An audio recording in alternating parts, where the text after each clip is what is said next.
Mesdames, Messieurs, bonsoir. Voici les titres du journal. Des orientations pour l'année judiciaire 2021. Ce jeudi était jour de rentrée à la Cour suprême. Dans ce journal, les réquisitions du procureur général et la communication du premier président. Des infections de plus en plus récurrentes au Covid-19 chez les tout-petits. Le constat inquiète les autorités sanitaires qui préparent une riposte ciblée. Nous irons voir cela au centre Orca, ici à Yaoundé. Et puis, désillusions et déceptions profondes pour le Cameroun ce soir à la CAN des moins de 20 ans. Les Lionceaux sont éliminés en quart de finale par le Ghana. Moment fort du match à vivre en page des sports. Voilà pour les titres. Développement après ce message.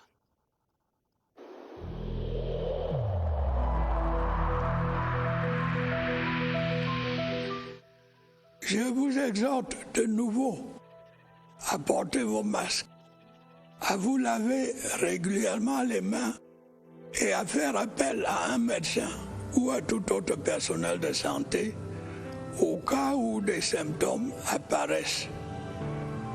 C'est le seul moyen de préserver les vies et de freiner la propagation du virus.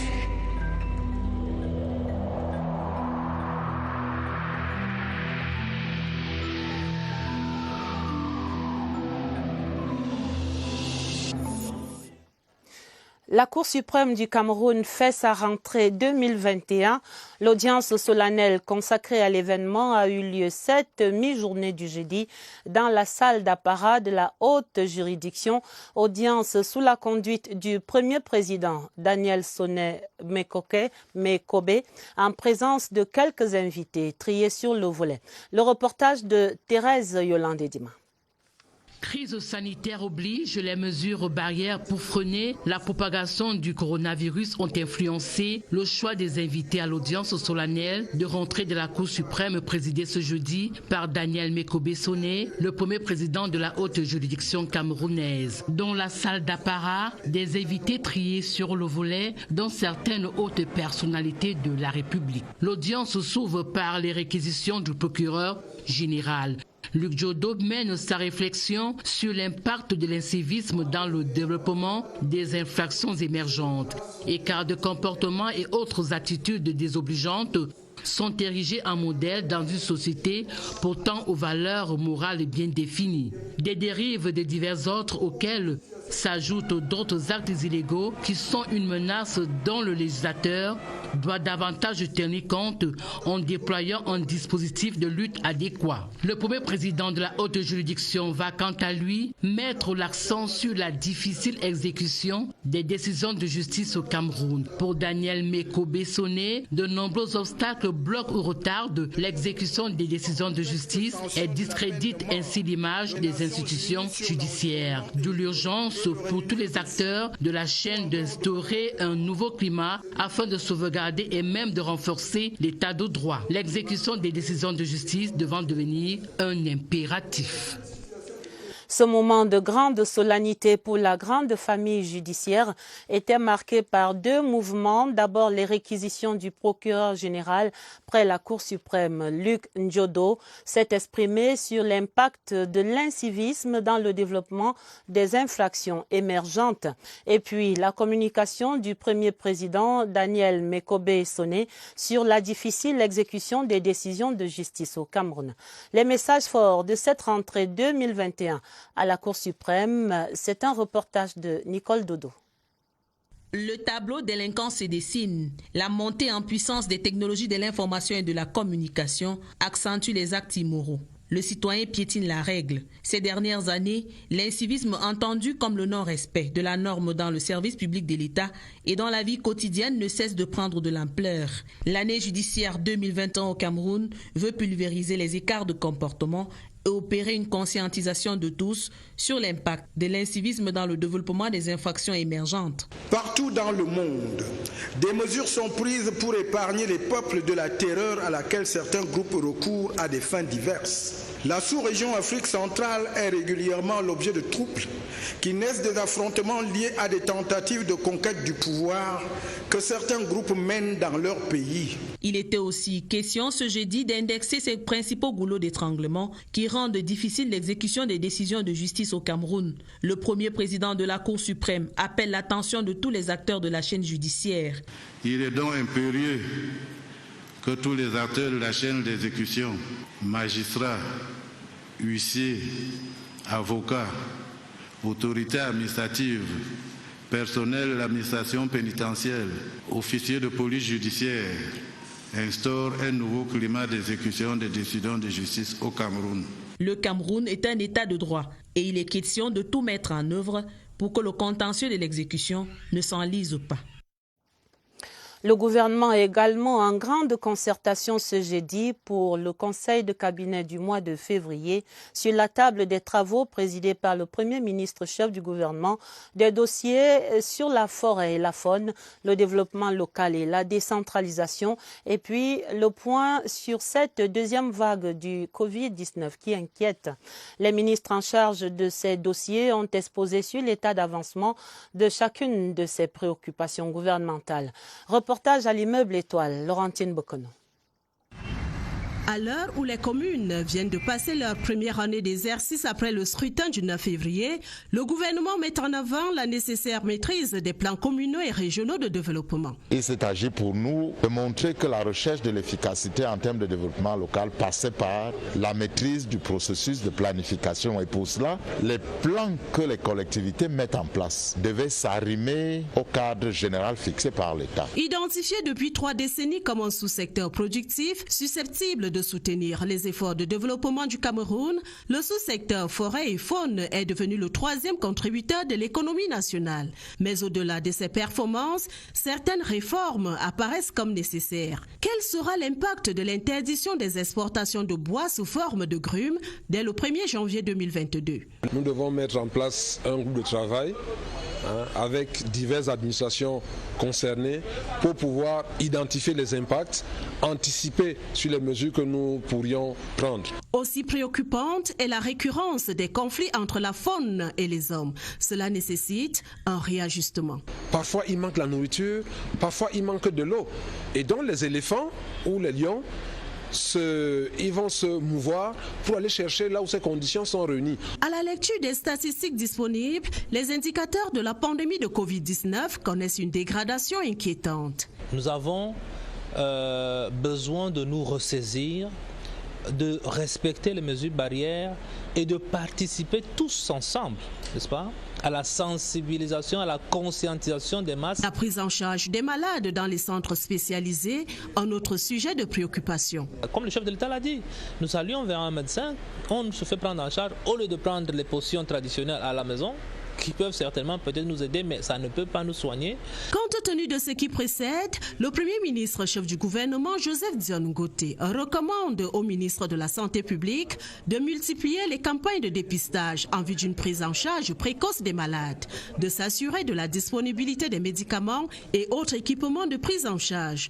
Enfin, au ministre de la Communication de poursuivre les campagnes de sensibilisation des citoyens.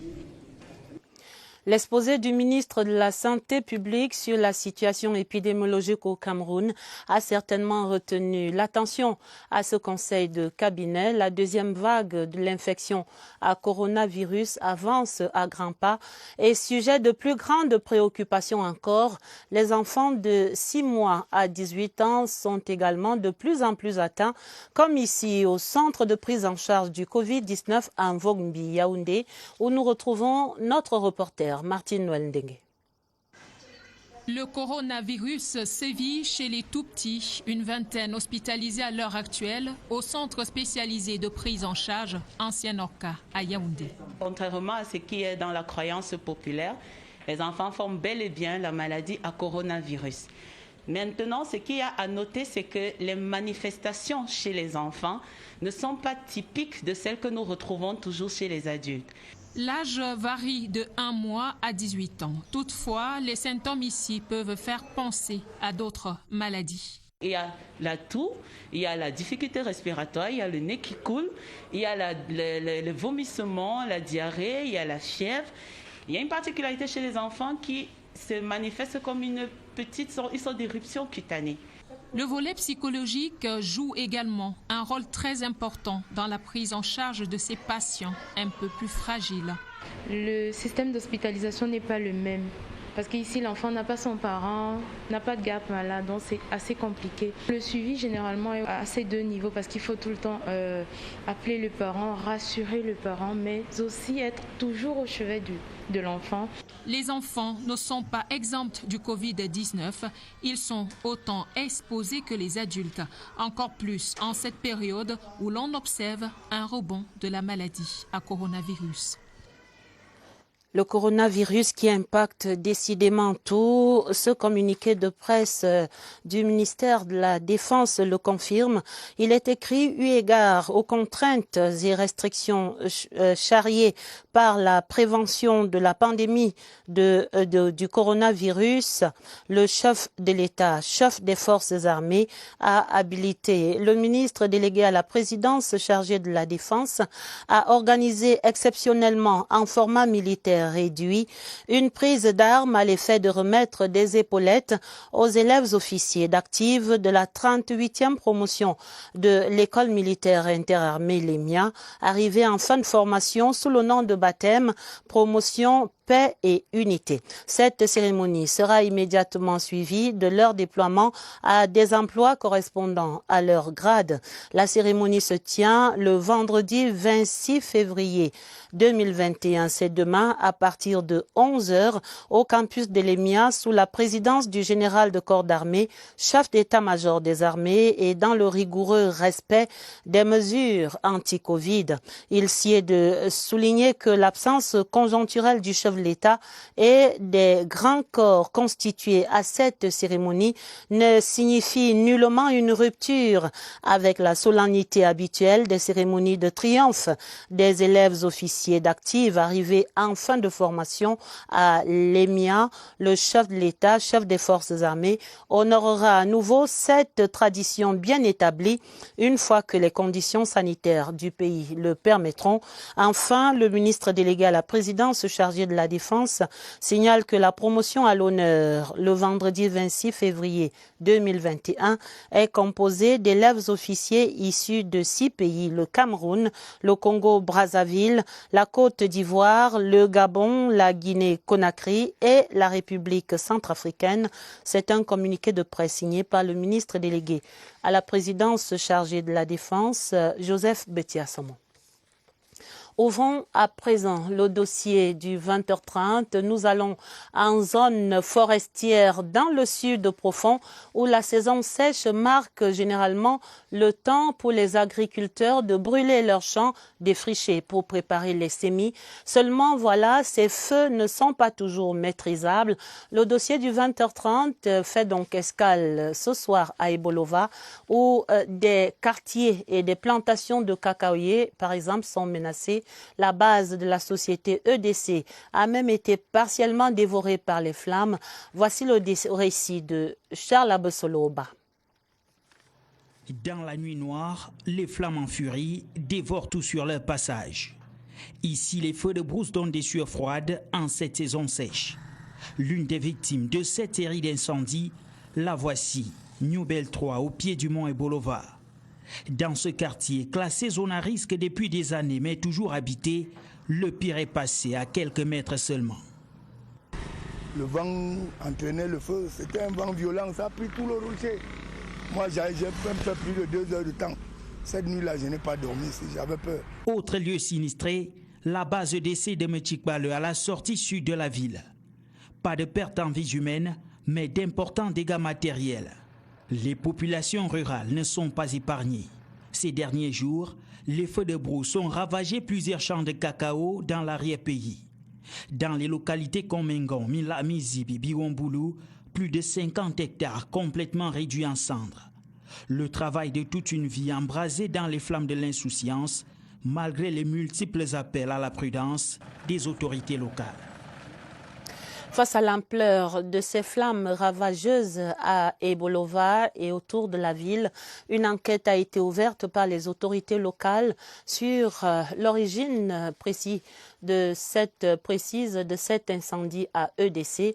Des mesures d'urgence ont par ailleurs été prises pour stopper les dégâts, précisément l'interdiction formelle d'allumer des feux, même pour préparer les champs pour les semis. Nous faisons le point avec Charles Lebon-Noesso à Ebolova. La résurgence des flammes ravageuses à Ebolova met tout le monde en alerte. Les enquêtes sont ouvertes afin de déterminer l'origine et les dégâts causés par ces feux qui laissent songeurs. Des solutions durables sont envisagées pour éviter que la ville d'Ebolova ne se transforme en brasier géant. C'est de sensibiliser davantage les populations, d'éviter toute opération, n'est-ce pas, qui peut engendrer un feu autour de la ville et se rassurer que lorsqu'on allume ce feu-là, qu'on le maîtrise parfaitement. Des mesures d'urgence sont prises, dont l'interdiction d'allumer les feux de brousse sur l'étendue du département de l'Ambila. On reste toujours en alerte. À chaque fois, on doit attendre le coup de fil. Dès que ça arrive, on se rend sur les lieux. Il n'y a pas un seul jour qu'on va dire que non, les sapeurs ne sont pas d'alerte. Seuls les résultats des investigations pourront permettre de faire la lumière sur la provenance de ces feux mystérieux. En attendant, les populations sont appelées à rester vigilantes et à dénoncer tout comportement suspect. L'autre actualité en relation avec la protection de ces écosystèmes dans la région du Sud, nous parlons de l'évaluation du programme d'aménagement et de développement intégré de la boucle minière du Dja et de la zone frontalière adjacente. Les 11e et 12e sessions du comité d'orientation et de supervision de ce programme se déroulent simultanément cette fin de semaine ici à Yaoundé.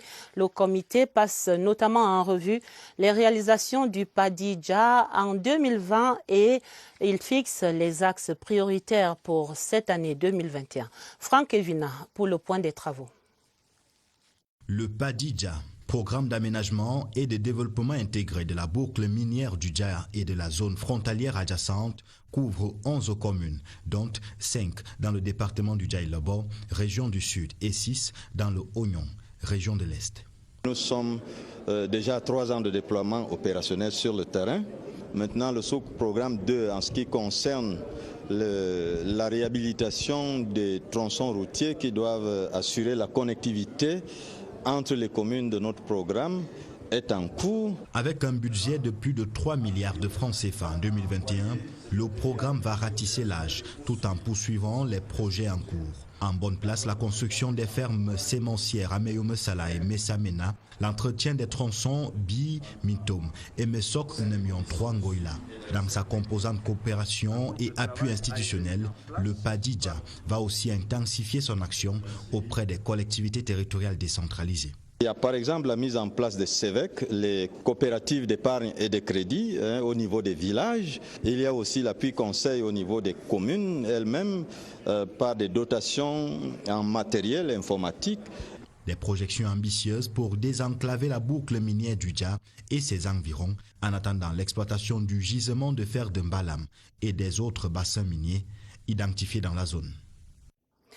Nous allons à présent dans le sud-ouest. Là-bas, ce jeudi était jour de fête pour l'église catholique à Boya. Monseigneur Michael Bibi prenait officiellement possession de sa charge épiscopale au cours d'une cérémonie d'intronisation à laquelle a pris part le ministre Paul Elongche. Il est le secrétaire général adjoint à la présidence de la République et il y assistait en qualité de représentant personnel du chef de l'État. Le reportage à Boya, Gilles-Claude Mbong-Etoundi.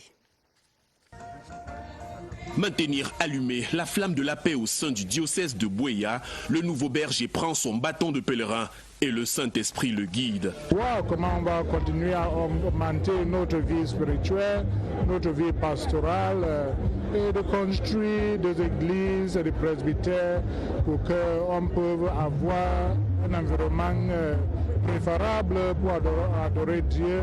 Des chants, des danses et des prières, le peuple exulte en présence du ministre Paul Elungche, secrétaire général adjoint de la présidence de la République, et de Bernard Okaliabilai, gouverneur du Sud-Ouest. Monseigneur Julio Mourat, nonce apostolique au Cameroun et en Guinée équatoriale, présidait la célébration épiscopale.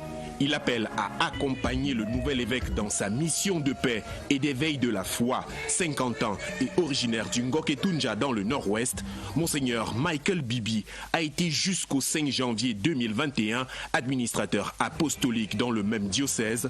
Le Seigneur donne son Fils au peuple et le peuple l'accueille avec joie. Le soutien de la diaspora centrafricaine aux forces de défense et de sécurité en but aux violences post-électorales en RCA. L'importante cargaison de denrées alimentaires était réceptionnée lundi ici à Yaoundé par l'ambassadeur de RCA, son Excellence Arnaud Djoubaï. Le reportage de William Badier. Animée d'un élan patriotique, la communauté centrafricaine vivant au Cameroun s'élève comme un seul homme pour apporter un soutien indéfectible aux forces de défense et de sécurité, engagées à mettre hors d'état de nuire les différents groupes rebelles qui mettent en mal la paix et la stabilité des institutions en République centrafricaine. Il s'agit d'un élan patriotique.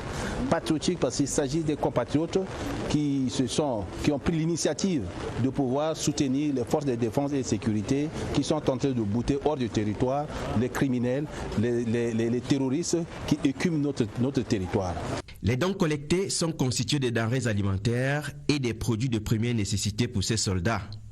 L'initiative est de leur compatriote vivant au Cameroun, M. Yvon Sana, qui a réussi l'exploit de faire passer le message et de mobiliser les ressources humaines pour la cause. Un geste salué ici par la chargée d'affaires à l'ambassade de la République centrafricaine, son Excellence Jeannette Marcel Gochanga, et le représentant du gouvernement centrafricain, son Excellence Arnaud Djoubaï Abazene, ministre des Transports et de l'Aviation civile. Ce geste patriotique va se poursuivre avec la remise des dons aux veuves et aux orphelins des soldats centrafricains tombés sur le théâtre des opérations de maintien de la paix.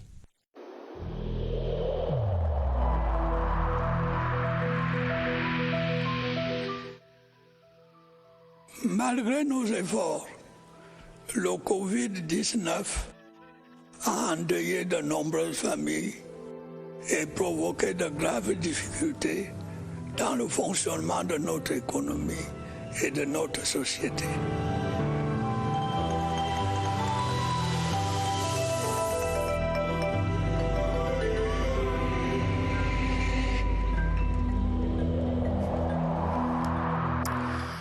Ce soir, le point sur la riposte nationale contre le coronavirus s'intéresse au vaccin parce que l'acquisition de ces doses du vaccin anti-Covid-19 par le Cameroun se précise. Les autorités sanitaires, dit-on, sont à pied d'œuvre. Allons donc voir où en sont ces démarches et comment vont s'opérer ces vaccinations avec l'éclairage d'Évariste Yenga et son invité. Ils nous attendent déjà au centre des opérations des urgences de santé publique, ici à Messa Yaoundé. Bonsoir Évariste.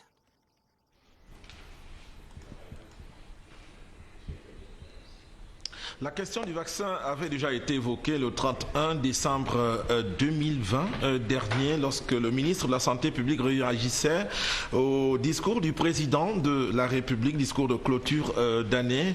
Et il y a quelques jours encore, le chef du département de la santé au Cameroun a reçu en audience l'ambassadeur de France au Cameroun pour préciser que le train pour une éventuelle disponibilité du vaccin est décidément en marche. Où en est-on question ce soir à une voix autorisée, le docteur Aristide Stéphane Abba. Docteur, bonsoir. Bonsoir Évariste. Vous êtes chef section opération dans la riposte nationale anti-Covid-19. Le vaccin, qu'est-ce qui est entrepris en ce moment pour qu'il soit disponible au Cameroun? En réalité, Évariste, le Cameroun, le gouvernement, le ministère de la Santé a déjà validé sa stratégie d'acquisition et de déploiement des vaccins sur le terrain.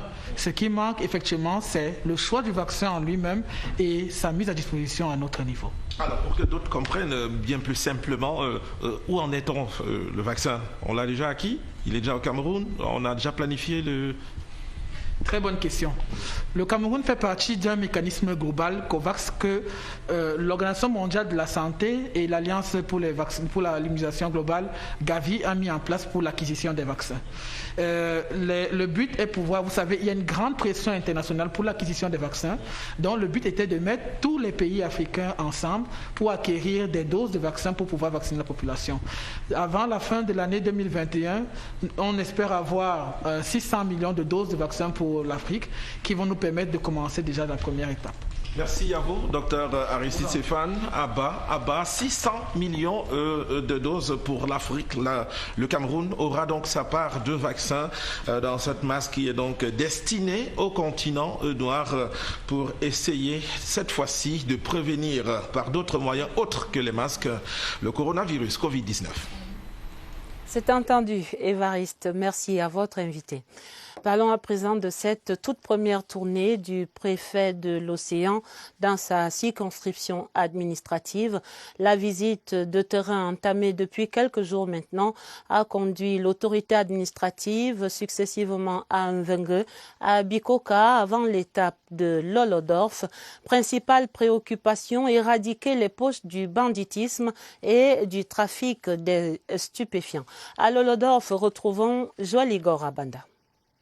C'est un chapelet de doléances adressé au préfet de l'Océan par les populations de Lolodorf, avec à la clé des promesses pour les rassurer. Le préfet de l'Océan permet ainsi aux habitants de Lolodorf de poser les problèmes qu'ils vivent au quotidien. Tous les sujets sont passés au peigne fin. Résoudre le problème des coupures intempestives de l'électricité, résorber le manque d'enseignants dans les écoles et lutter contre le sous-emploi. L'autre préoccupation, c'est le problème d'électricité, le problème de la mort.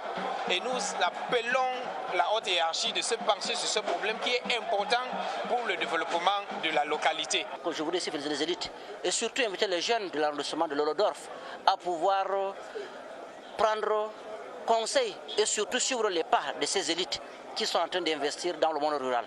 Les populations de Lolodorf et des environs bénéficient déjà des travaux de l'axe routier Lolodorf-Kribi-Lolodorf. Le préfet de l'Océan nommé à ce poste par le président de la République, Paul Biya, en décembre 2020, compte alors éradiquer les fléaux qui minent la ville de Lolodorf en particulier et l'Océan en général.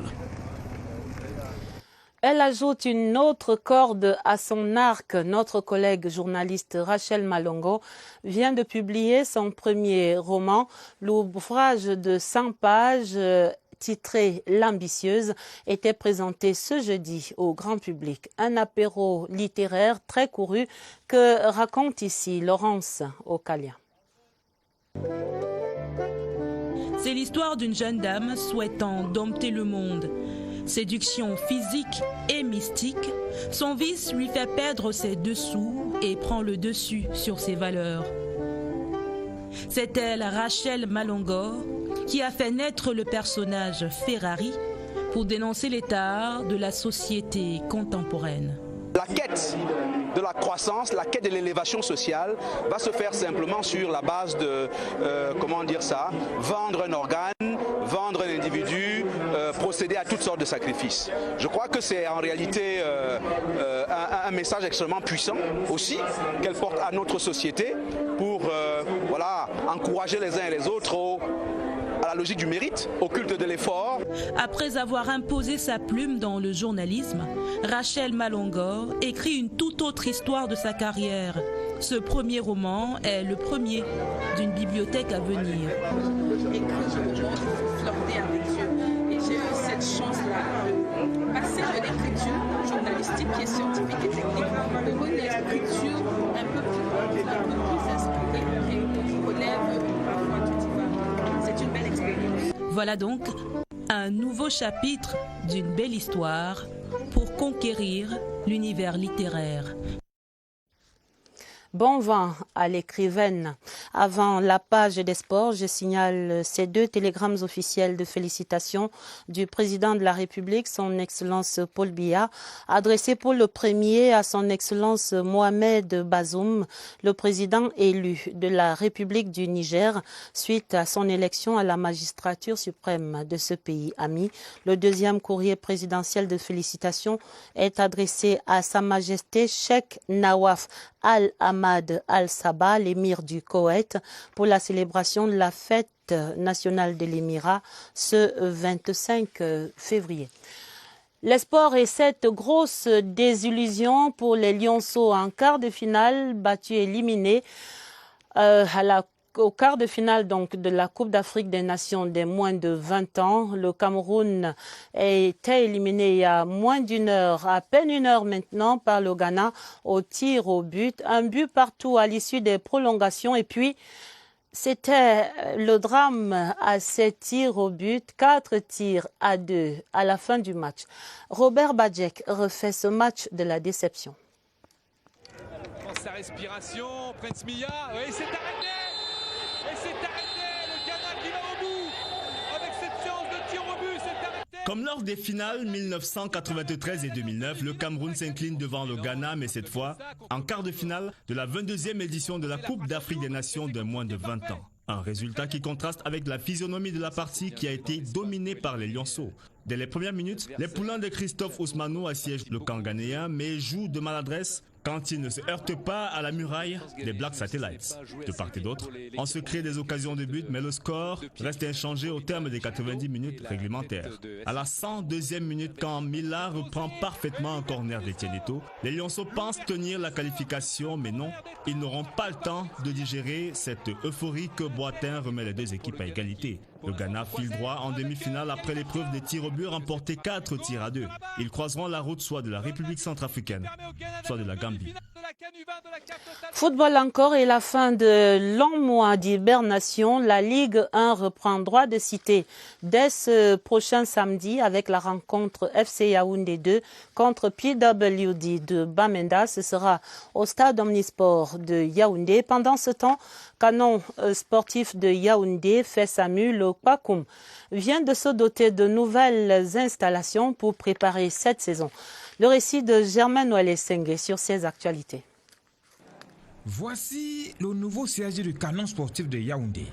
L'imposant bâtiment est situé tout juste derrière le stade malien d'Anguissa, lieu d'entraînement du club mythique. Salle de vidéoconférence, bureau du staff technique, salle de musculation et services administratifs affiche fière allure. Très peu de clubs ou de dirigeants peuvent penser et mettre à disposition tout cet arsenal-là. Lors du rituel d'installation de l'équipe dirigeante, le nouveau PCA a prescrit performance. Sans résultat, tout ce que nous faisons est vain.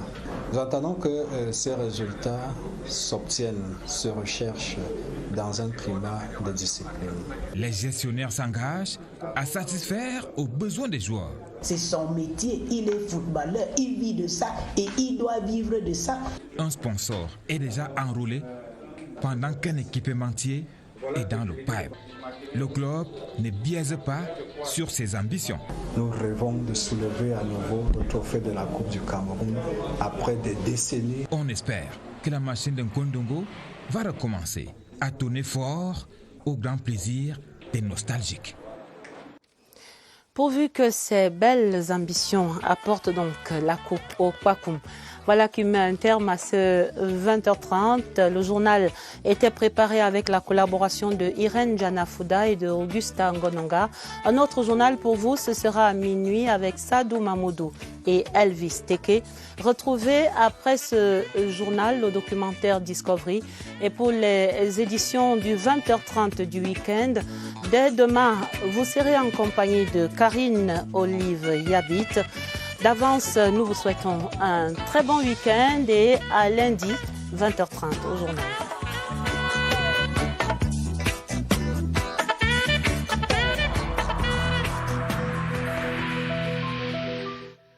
Je vous exhorte de nouveau à porter vos masques, à vous laver régulièrement les mains et à faire appel à un médecin ou à tout autre personnel de santé au cas où des symptômes apparaissent. C'est le seul moyen de préserver les vies et de freiner la propagation du virus.